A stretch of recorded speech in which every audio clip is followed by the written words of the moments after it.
Swimming pool में एक लड़की तैराकी का अभ्यास कर रही थी।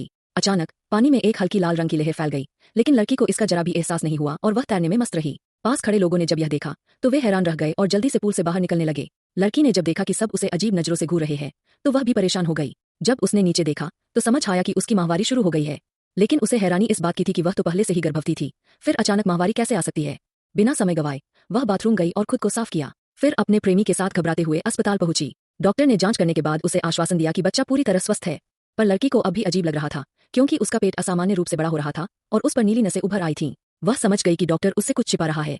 घर लौटने के बाद उसकी तबीयत बिगड़ने लगी और उसके बाल झड़ने लगे। गुस्से में आकर उसने खुद ही अपने सारे बाल काट दिए। एक दिन जब वह जंगल में टहल रही थी तो उसे ऐसा लगा जैसे कोई उसे पुकार रहा हो। वह घास के मैदान की ओर बढ़ी और तभी उसके पेट में असहनीय दर्द उठा। दर्द इतना तेज था कि वह बेहोश हो गई। जब उसने दोबारा आंखें खोलीं तो खुद को एक ऑपरेशन टेबल पर बंधा हुआ पाया। डॉक्टर ने उसे शांत करने के लिए एक इंजेक्शन दिया। अर्धचेतना में उसने देखा कि उसके सामने दो अजीबोगरीब प्राणी खड़े थे जो लगातार उसके पेट की जांच कर रहे थे। अब उसे समझ आया कि उसके गर्भ में किसी और की संतान पल रही थी।